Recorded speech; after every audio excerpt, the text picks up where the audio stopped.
दृश्य आपण नागपूरच्या विधान भवनाची बघतोय। शिवसेना उभाटा पक्षाचे पक्षप्रमुख उद्धव ठाकरे हे विधान भवनामध्ये आलेले आहेत।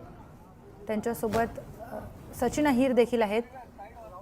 विधान भवनामध्ये कुठल्या महत्त्वाच्या मुद्द्यांवर आता उद्धव ठाकरे चर्चा करणार पाहणं महत्त्वाचं आहे। काय नेमकं ते बोलणार हे देखील पाहणं गरजेचं आहे।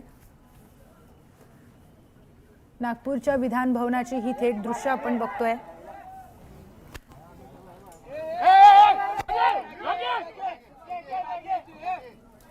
काही वेळापूर्वीच ही धक्कादायक जी माहिती समोर आली आहे, शेतकऱ्यांना पूर परिस्थितीसाठी जो काही निधी देण्यात आला तो अत्यंत तुटपुंजा होता, पण त्याच वेळेला मुख्यमंत्री सहायता निधीमध्ये 1 अब्ज कोटी रुपये इतके जमा झालेले आहेत। त्याचं काय या प्रश्नावर देखील उद्धव ठाकरे बोलण्याची शक्यता आहे। शेतकऱ्यांना फक्त 75,000 रुपये दिल्याची माहिती आरटीआय मध्ये उघड झाली आहे, पण पूरस्थितीत मुख्यमंत्री सहायता निधीमध्ये 1 अब्ज रुपये जमा झालेत। त्या संदर्भात आता विरोधकांनी देखील आक्रमक भूमिका ही विधान भवनामध्ये घेतलेली आहे। अधिवेशनामध्ये या संदर्भात प्रश्न उपस्थित केले गेले आणि त्या संदर्भामध्ये देखील आता उद्धव ठाकरे काय बोलतात हे पाहणं महत्त्वाचं ठरणार आहे।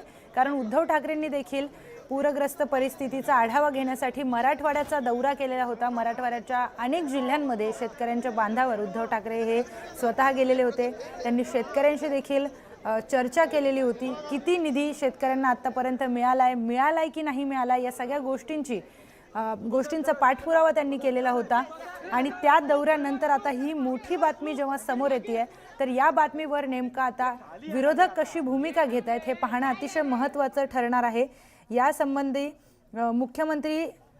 मुख्यमंत्र्यांच्या कार्यालयाकडून स्पष्टीकरण जरी दिलेलं असलं तरी आता या बातमीवर विरोधक हे कठोर भूमिका घेऊ शकतात, सरकारला धारेवर धरू शकतात, असं एक चित्र दिसून येत आहे।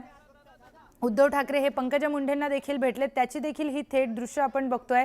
विधान भवनामध्ये त्यांनी प्रवेश केलेला आहे। नागपूरमध्ये हिवाळी अधिवेशन सुरू झालंय आणि त्याच अधिवेशनाच्या पार्श्वभूमीवर अनेक नेते मंडळी आणि हे अधिवेशनाच्या नागपूरच्या विधान भवनामध्ये पोहोचलेले आहेत आणि त्या